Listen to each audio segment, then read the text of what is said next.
napakabuti sa kanila. Sobrang kabaitan ang ipinakita sa kanila, nagsiga, at sila'y tinanggap ng buong puso. Para sila ay madarang sa apoy dahil nga umuulan at sila'y mga basa. Acts 28, 7-10. There was an estate nearby that belonged to Publius, a chief official of the island.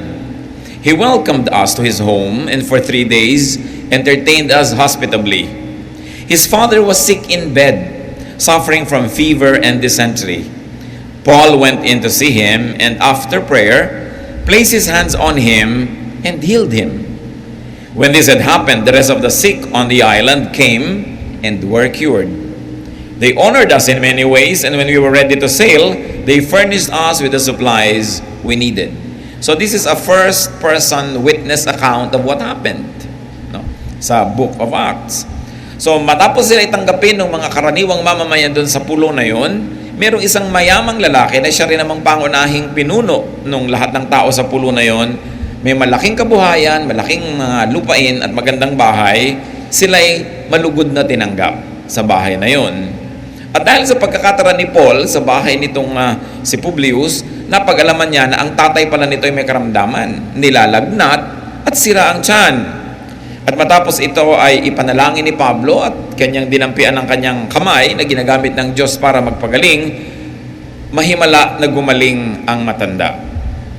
Nang mabalitaan, syempre, ng lahat ng tagapulo, lahat pala sila may kani-kanya mga kamag-anak at sila man may mga karamdaman, dinala nila lahat kay Pablo at lahat sila ipinanalangin at nangagalingan. Lalo namang uminit ang pagtanggap sa kanila, lalo silang pinarangalan at nung handa na silang umalis sa pulo na yon, ay pinabaunan sila ng lahat ng kanilang kakailanganin sa paglalakbay. Let's take another look at the story and pray that the Lord will give us beautiful insights.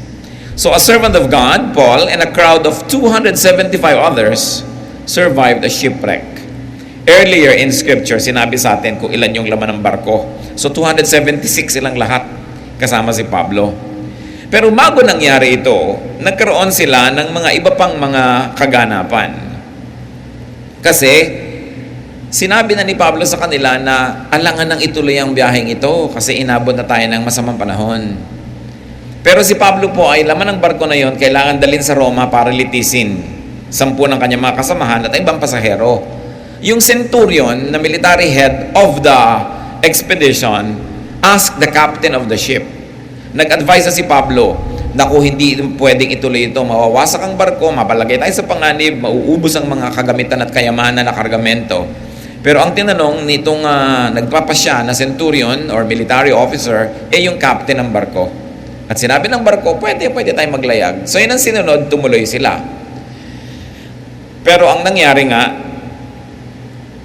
maraming hirap silang inabot at nagutom sila at walang makakain, natakot sila, nalulubog na ang barko. Acts 27, 22-24 and 26. But now, Paul says, I urge you to keep up your courage because not one of you will be lost. Nung natatakot na yung mga tao, pinalakas si Pablo ang loob nila. Only the ship will be destroyed. Last night, an angel of God stood beside me and said, do not be afraid, Paul. God has graciously given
you the lives of all who sail with you.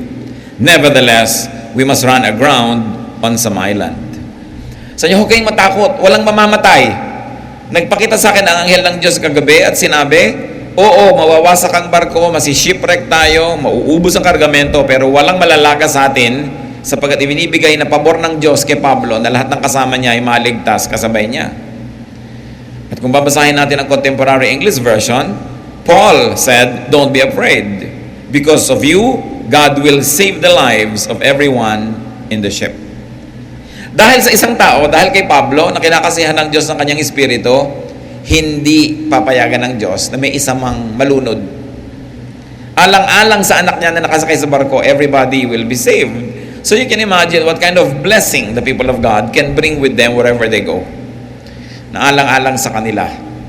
So, what happened?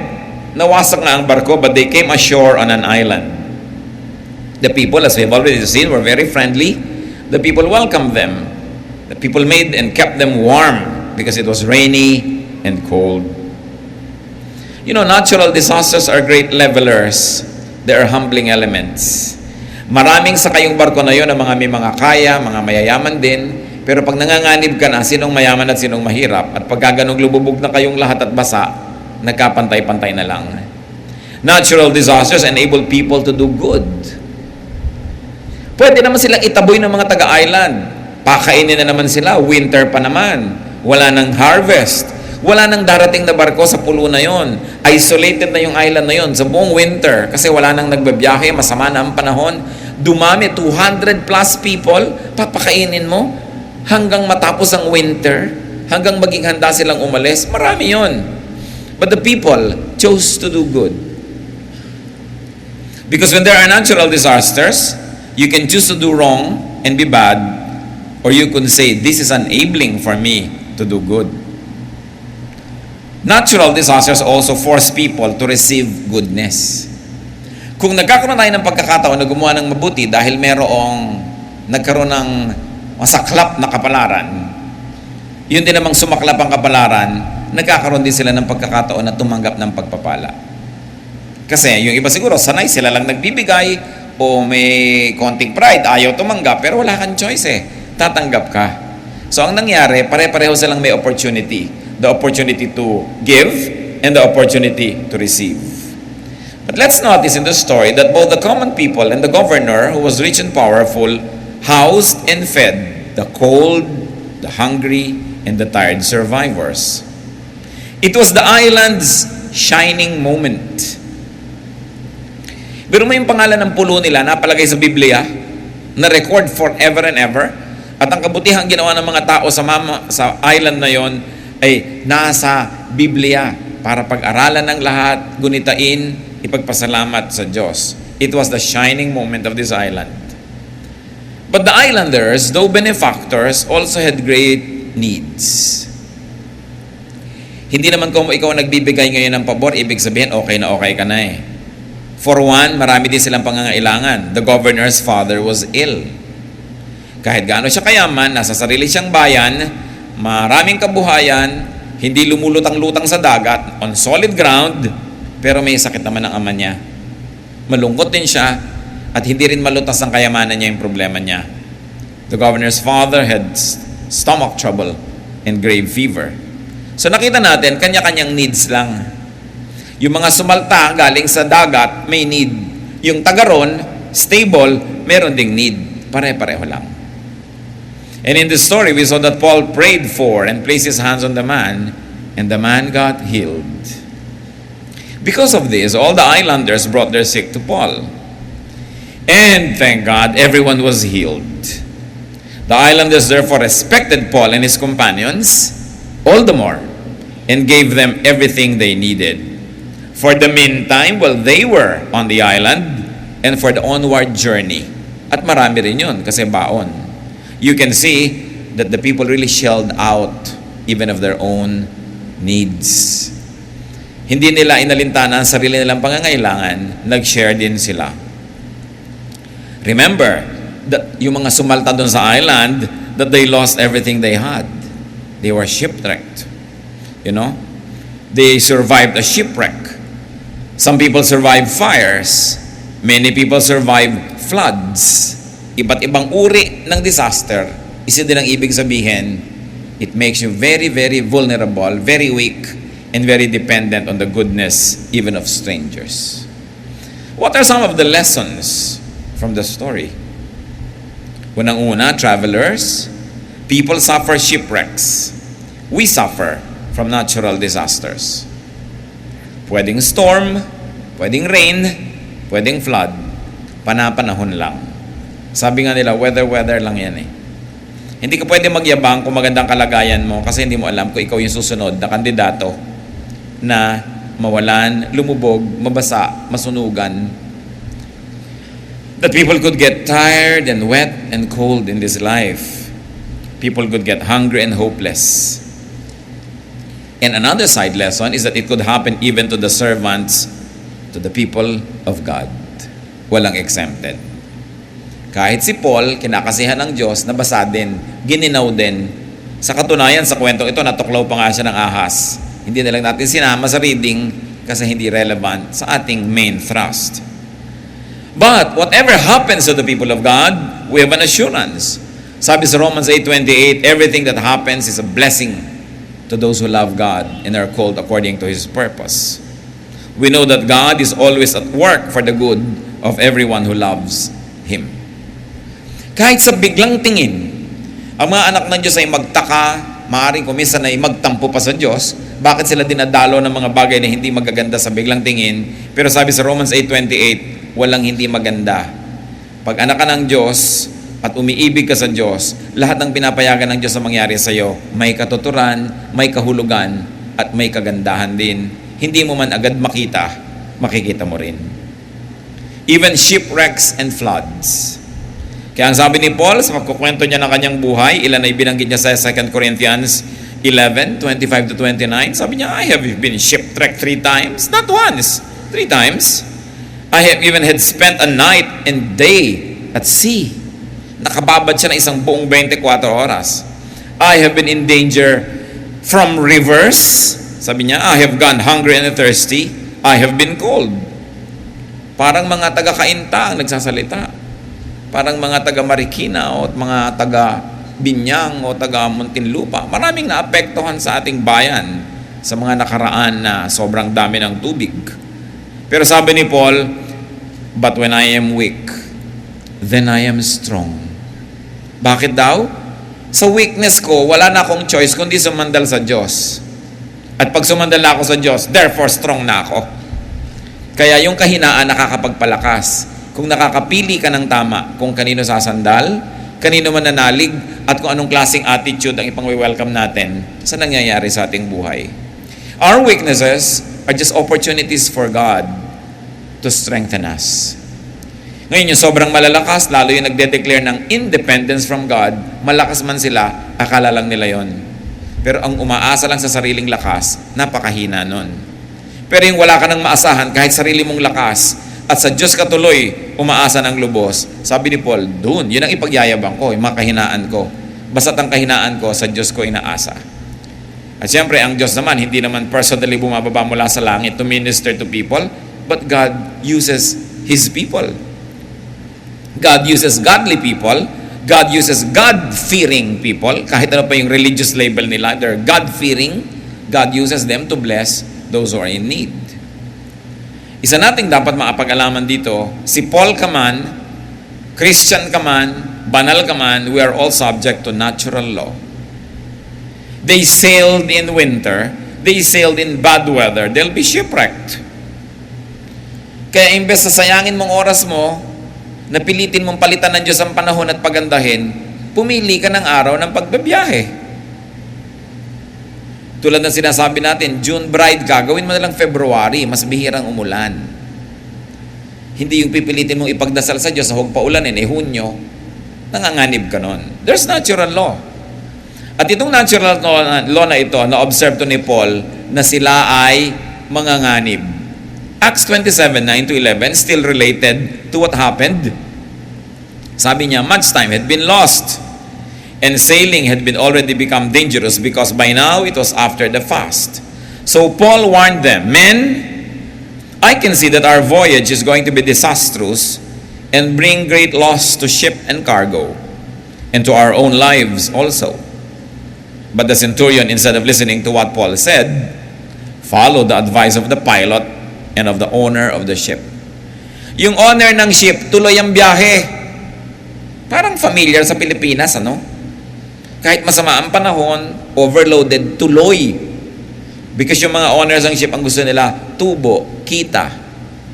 Kahit giba yung barko, ang dami ko nababalitaan sa ating bayan, nasisira sa gitna ng dagat. Paikot-ikot na gano'n, dinadala ng alon. Nagpapalabas lang sila ng video para maaliw ang mga tao. Pero ang totoo, their engineers are desperately trying to save their sinking ship. At kawawa ang napakarami nating mga kababayan na nagiging biktima ng ganitong kapabayaan. So nung pa man nakita natin, meron ng mga biblical precedents. Yung owner ng ship, tuloy, bayad na yung mga ticket at salagay mag-refund. So iba, ilalagay na lang niya sa panganibang buhay ng mga tao para lang siya makatiyak na kumita. Pero mas malaking nawala sa kanya dahil kawasak-wasak yung ship. No? So, the centurion heeded the advice of a mere man and ignored the advice of a godly man. So ano nangyari? Mga kapatid, maraming forma ng shipwreck. Hindi lang barko ang lumulubog. Pwedeng lumubog ang isang project. Pwedeng lumubog ang isang puhunan. Pwedeng lumubog ang isang enterprise. Pwedeng lumubog ang isang gusto mo mangyari sa buhay. Kung kukuha ka ng advice, listen to people who speak the words of God. Listen to godly advice instead of to just technical or selfish advice. Marami mga barko natin lumulubog dahil mali ang pinakinggan natin na payo. Napaka-importante na nakikinig tayo doon sa udyok ng Espiritu ng Diyos na kadalasan, syempre, sa godly men and women niya pararaanin kesa sa kung sino pa man. Nadaya pa itong grupo na ito, Acts 27:13-15, nagtatalo-talo kung tutuloy ng biyahe. When a gentle south wind began to blow, they thought that they had obtained what they wanted. So they weighed anchor and sailed along the shore of Crete. Before very long, a wind of hurricane force, called the northeaster, swept down from the island. The ship was caught by the storm and could not head into the wind, so we gave way to it and were driven along. Nung medyo may umihip na magandang hangin, sabi, ayan, okay na, lakad na tayo. Yung pala, hindi naman laging ganon. Biglang nabaligtad ang ihip ng hangin. They were deceived by an apparent good weather.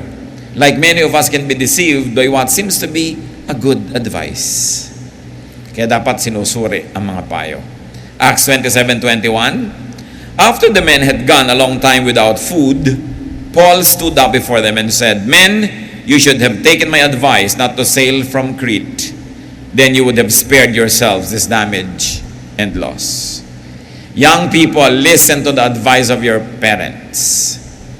Kahit kung minsan hindi yun ang gusto nyo, hindi yun ang mukhang masarap, hindi yun ang mukhang maganda, maliligtas kayo sa maraming problema kung marunong kayong makinig sa mga nakakatanda at mga nagmamahal sa inyo. At hindi lang yan for young people. Minsan ang matigas ang ulo nga, yung mga hindi young, kundi yung mga medyo mature na. Dapat marunong tayong makinig sa mga payo.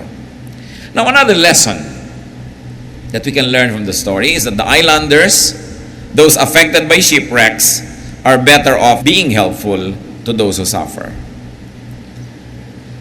Mas mainam na kung may dumadating sa iyong nangangailangan, kahit ikaw mabawasan ng kakainin, maabala ka, mas mainam na maging mabuti kaysa hindi maging mabuti. No? To receive, to go, and to reach out to the victims, to the survivors, to the needy. In this instance, it was the survivors that landed on their island. In some occasions, we have to be the ones to go to the survivors because they cannot leave their own islands.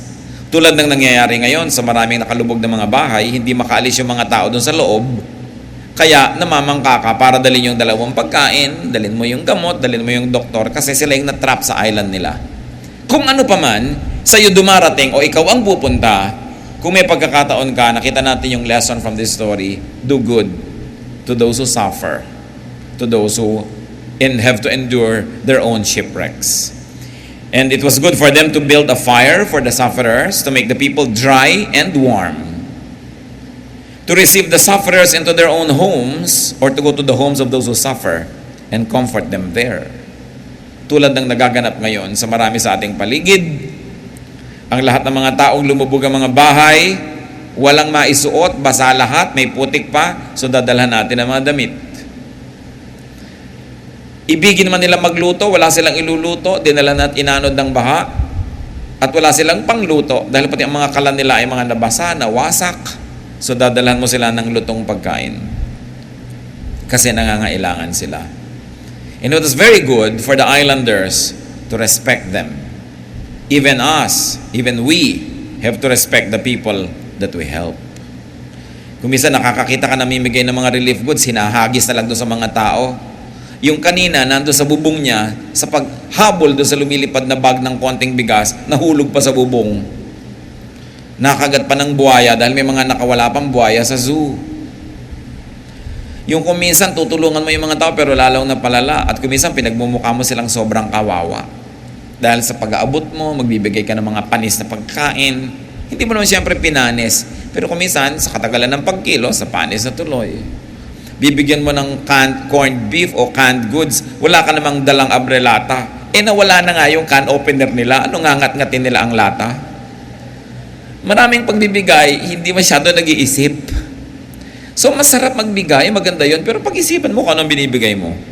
Tayo mga kapatid, since some days ago, we have been distributing food sa Eastern Metro Manila, cooked food, lugaw food, hot food. Today, I went there myself and we distributed food. Anong mga laman ng food binibigay natin? Hindi ito pagmamalaki. Gusto lang nating isipin kung paano dapat nagbibigay and how God guides us. Inuna natin mga members natin. Siyempre, charity begins in the household of God. So anong instruction that I gave to our people? That each family should receive at least 5 kilos of rice. Aanin mo yung 1 kilo, pagkaluto, gutom uli. Dapat marami-rami. Kung maraming members of the family, doblehin mo yung ibibigay. So may hilaw na bigas, may mga delata, may mga kung ano-anong laman, may mga damit, kung nabasa lahat ng mga damit nila, pero merong ready to eat na food. What did we distribute today? Adobo, good for 6 people. Mga kanin na ibinalot sa dahon ng saging, nilagyan ng mga kamatis at itlog na maalat, at piling-piling na saging, mineral water, disposable forks and spoons, napkins, kulang na lang candle, para may candlelight dinner ang mga tao. Our policy when we give is, kung ikaw nakatanggap, what will you feel? Dapat may galang doon sa tatanggap, hindi kung ano na lang. So I gave instructions to the women who were preparing the food. Keep it very clean. Don't serve to people what you yourself will never eat. At yung iba nagdadaldalan habang binabalot yung rice, naluto na. Kung walang daldalan, baka maligo ng mga laway nyo yung mga kanin. So, shut up ang mga babaeng daldalera habang patuloy naman ang kasiyahan na nagbabalot. Kung walang sasama ang loob, kailangan maayos. Marami sa pagbibigay, nakakasira ng loob, nakakapagpahamak. Yung you feel hamak, no? Kung ikaw yung binibigyan. So, some forms of giving could be disrespectful and even exploitative. Sabi sa Matthew 6:3, but when you give to the needy, do not let your left hand know what your right hand is doing.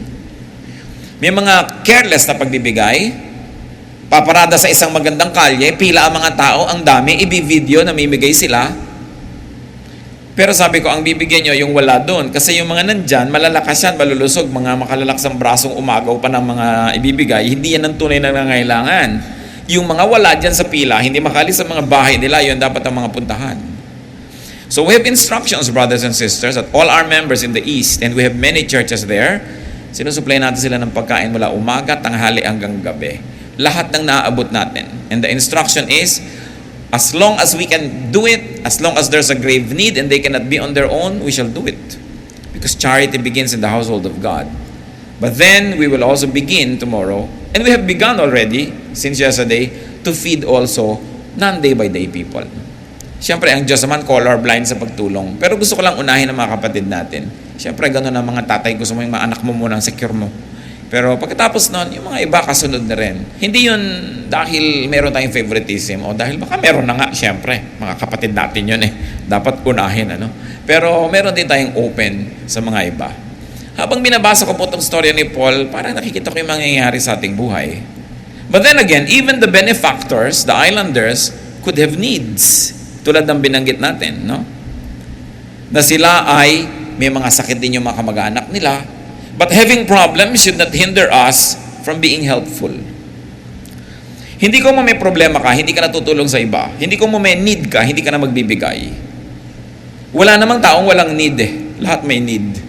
Pero yung mga taga-island nagbigay. Tulad ng binanggit ng Panginoong Jesus, Luke 21, 1-2. As he looked up, Jesus saw the rich putting their gifts into the temple treasury. He also saw a poor widow put in 2 very small copper coins. So hindi ko mo mahirap yung babaeng balo na yon. Hindi niya sinabing exempted na ako sa pagbibigay. In fact, napuri siya ni Jesus, sabi niya, she gave the most because she gave everything she had.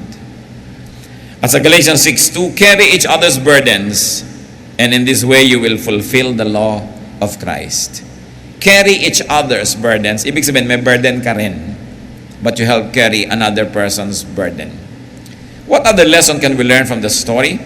That beneficiaries could be helpful and could become blessings to the benefactors. Sa biglang tingin, parang pabigat lang yung mga nagdatingan, pero hindi. Dahil sa pagdating ni Paul at ng kanyang mga kasama, gumaling ang lahat ng may sakit sa pulo na yon. Hindi common tayo yung tatanggap ng hospitality, tatanggap ng tulong, ng pagkain, ng damit, hanggang doon na lang. Dapat meron naman tayong gawin sa abot ng ating makakaya, and as God enables us to minister to those who minister to us. Dapat two-way.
Ang relationship.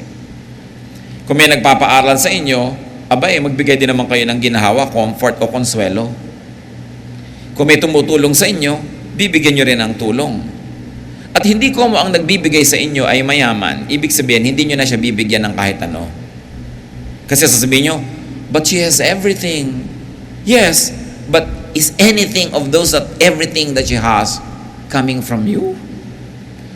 Kung minsan meron kang titang mayaman, may kapatid kang mayaman, meron kang kaibigan na mayaman, bigay ng bigay sa'yo, tapos hindi mo naman lang bigyan, dahil sasabihin mo, meron na naman siya lahat eh.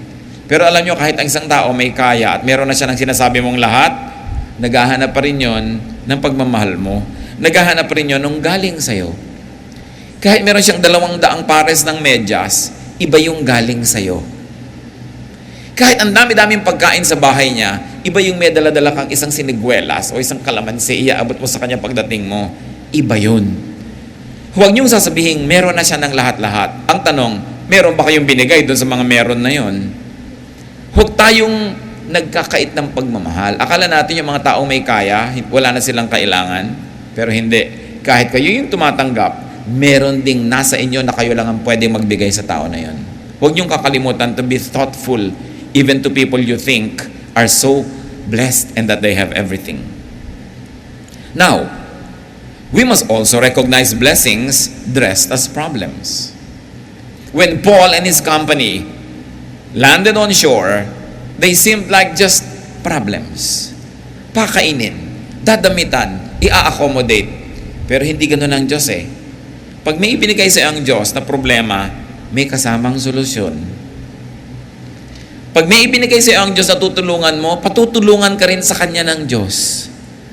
Pag may ibinigay sa iyo ang Diyos na papalakasin mo, magpapalakas din sa Kanya manggagaling para sa iyo. Dahil ganun ang sistema ng Diyos, laging pabalik-balik, paikot-ikot, everybody benefits. Pati ang relasyon ng Diyos, hindi one way. Ang relasyon sa atin ng Diyos, meron siyang utos, pero kailangan sumunod ka, hindi kanya pinipilit. Laging merong interaction. So kung may mga tao, mga kapatid, na sa tingin nyo, laging problema ng buhay nyo, pag nakikita nyo yung mukha niya, laging uutang siya. Pagka nag-text siya, ayaw nyo nang basahin, pangalan pa lang, dahil siguradong maaabala kayo. No.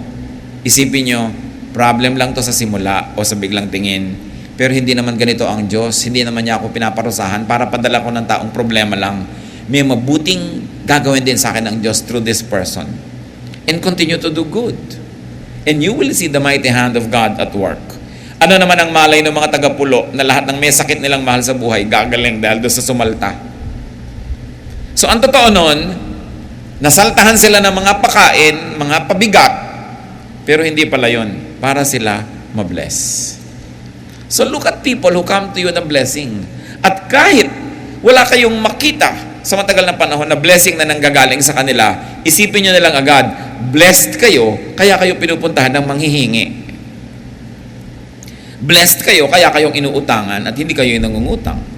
Blessed kayo at kayo yung hinihingan, hindi kayo yung nangihingi. So, hindi man manggaling yung blessing doon sa tao, isipin mo, binless ka na ng Diyos. Nauna ka na binless, at siguro yung blessing mo, umiingay, tumutugtog, umiilaw, kitang-kita ng iba, kaya nagpupunta sa'yo. So, sa halip ngayong magalit ka na ano ba yan? Ang dami-daming humihingi sa akin. Magpapasalamat kang Lord. Ang dami niyong ibinibigay, nakakaamoy tuloy sila. So, magbalato kayo sa mga tao sa paligid. Because we must remember that God blesses His people. Ang mahalaga, bumukas yung mata natin na makita natin, blessing pala to. So, beneficiaries, be benefactors too. As God gifted and enabled you. May nagbibigay sa inyo, umisip kayo ng paraan kung paano rin kayo magsusukli. May mabait sa inyo, gawan nyo rin ang kabaitan. Maghanap kayo ng gift sa inyo ng Diyos na pwede nyo i-minister sa tao na nagmi-minister sa inyo. Ganun ang paraan ng Diyos. Sila Pablo, kahit sila nakikitira sa bahay ng mga may bahay nung sila nagmi-misyon, hindi sila naging pabigat. 2 Thessalonians 3:7-8, we were not idle when we were with you, nor did we eat anyone's food without paying for it. On the contrary, we worked night and day, laboring and toiling, so that we would not be a burden to any of you. Si Pablo, kung tutuusin, ang daming utang na loob sa kanya ng mga tao, nakakilala ng kaligtasan, napalapit sa Diyos dahil sa kanya. Pero sabi niya, no. Pag kumakain kami sa karinderya nyo, nagbabayad kami. Pag kumakain kami sa bahay nyo, nagsisilbi kami, may kapalit. So mga Christians, huwag kayong hingi ng discount. Lagi ko itong inuulit sa mga kapatiran. Lalo't hindi naman kayo stockholder. Nung namuhunan yung tao, nung naghirap magtayo ng tindahan, hindi ka kasali. Ngayon gusto mo may discount. Mahiya ka. Dapat nga pag binibigyan ka pa ng discount nung kapatiran, sabi mo, no, okay lang, babayaran ko buo. Hindi ako mayaman, pero gusto kong maging supportive sa negosyo mo. Blessing ako sa'yo, hindi curse. Dapat gano'n na hindi yung hirap na hirap ang mga kapatiran natin dahil walang ginawa yung mga brothers and sisters kundi humingi ng diskwento. O gusto pa, libre. So nyo, hindi babayaran ko. Para sa mga paminsan-minsan na pagkakataon na hindi mo talaga kayang magbayad ng buo, doon mo na lang tanggapin yung discount. Pero habang may ibabayad kang buo, ibayad mo. It is a privilege to be helpful to a brother or a sister's business. Hindi yung naging pabigat ka. So be a blessing though you might be a recipient. Walang recipient lang. Titingnan nyo ang tao, humihinga, recipient. Pero hihinga rin palabas. We give, di ba? We give carbon dioxide to the plants, and the plants give us oxygen. It's a beautiful mutual relationship. Ganun lagi. Huwag kayong papayag, mga kapatid, na may nagbibigay sa inyo, hindi kayo nagsusukli. Maybe another kind, another way, another time, but always. So be a blessing though you might be a recipient, as we have said, and let encounters and relationships be mutually edifying and enriching. Tuwing may relasyon kayo, kaibigan, kamag-anak, dapat pareho kayong nakikinabang, hindi lang ikaw. Kung hindi mo man masuklian ngayon, maghanda ka sa pagdating ng panahon na magsukli doon. Romans 14:19, let us therefore make every effort to do what leads to mutual edification. So see how God turned the shipwreck into a blessing for all, especially the islanders. Sila talaga ang nakinabang. Sabi ng Diyos, give and it will be given to you. Luke 6:38, give and it will be given to you. A good measure, pressed down, shaken together, and running over, will be poured into your lap. For with the measure you use, it will be measured to you. And remember, when you give, respect your fellow human beings. Ang pagbibigay kasi, very sensitive yan. Nagbibigay ka ng ulam, bigay mong maganda. Hindi yung hahagis mo na lang yung ulam sa plato nung gusto mong bigyan. Kumakain na nga siya pero masama ang loob sa'yo. Alam niyo kung ano yung sayang na pagbibigay? Natanggalan ka na, nabawasan ka na, nasaktan ka na, napagod ka na nagbigay, tapos yung binigyan mo, ang totoo, inis pa sa'yo. Kasi nakakainis kang magbigay. Nagbibigay ka, may kasabay na bunganga. Nagbibigay ka, may kasabay na sumbat. Nagbibigay ka, padabog. Nagbibigay ka, masama ang mukha mo. Sayang yung kabaitan mo kasi ang matatandaan ng tao, yung inis niya sa'yo. Sayang. So pag nagbibigay ka na, be very nice, be very gracious, total binibigay mo na eh. Ando na yun eh. Dagdagan mo na ng graciousness, dagdagan mo na ng cheerfulness, at mamahalin ka nung pinagbibigyan mo. Maraming ganyan palabigay, pero pangit ang paraan ng pagbibigay, wala ring tumatanaw, naiinis pa sa kanila. So, tandaan din natin mga kapatid, strength or weakness, abundance or poverty, being a benefactor or a beneficiary are all temporary. Hindi ka nakakatiyak na laging ikaw yung malakas. So, kung malakas ka, tulungan mo yung mahina. Baka bukas ikaw naman yung mahina. Hindi ka nakakatiyak na lagi ikaw yung meron. Sa pamilya nyo, ikaw lagi meron, yumabang ka na tuloy. You are not sure. Gumugulong ang kapalaran ng buhay. Naiiba bigla sa isang iklap. Tulad ng naganap na baha, sinong nagsabi at nag-isip na mangyayari yon? Walang nauna, pero ayan, may una na. Nakikita natin, hindi ka pwedeng magyabang. Hindi mo hawak ang buhay, marami kang hindi alam. So habang ikaw ang pwedeng maging mabuti, ikaw ang gumawa ng mabuti. May naitanim ka. Kung dumating man ang panahon, ikaw ang mangailangan ng kabutihan. At pag gumagawa tayo ng mabuti, magalang pa rin. Magalang ka sa nagbibigay sa iyo. Tao ka. Pero yung totoong tao, magalang siya sa binibigyan niya. Doon mo malalaman yung tao pagka ano bang behavior mo sa binibigyan mo. Siyempre yung nagbibigay sa'yo, nangungupo ka ba doon, ang bait-bait mo, good morning ka na good morning doon. Makikita nyo itong mga kapatid, sa asal lang isan sa atin. Yung mahilig mag good morning, may good morning sa simula. Pag ang tinetextan, yun ang may kapangyarihan o yun ang hihingan. Pero yung binibigyan mo ba, nag-good morning ka pa? Good morning, pumunta ka sa bahay, daanan mo yung inuutang mo. Kasi daan ka. May drawing pa yung screen ng iyong text. Pag magalang ka sa umaasa sa'yo, binibigyan mo, maka-Diyos ka nga. Kasi siyempre magalang tayo doon sa pinapakinabangan natin. Yung nakikinabang sa atin, magalang pa ba tayo doon? Doon, makikita si Jesus. Ang galang-galang niya kahit sa mga pinapagaling niya, pinapakain niya, wala siya ni isang pinagpakitaan ng kagaspangan. So, Kristiyano tayo, yun ang ating tularan. Isa pang paalala sa atin, we all experience storms. Every one of us experience storms and floods and earthquakes, fires, hunger, poverty, illness, hopelessness. But we are here to help and respect one another. Igagalang mo yung dumadaan sa hirap. You don't look at their nakedness. You try to swerve your sight and not look and just give them a blanket to cover their bodies. You don't gloat at people's worries and cares and problems. Hindi mo tinitingnan yung nai-embarrass pag tinitingnan siya. So pinipilit mong magmaang-maangan na may nakikita kang kahirapan. Kaya pati ang pag-aabot mo halos patalikod at palihis para hindi siya mahiya sa'yo.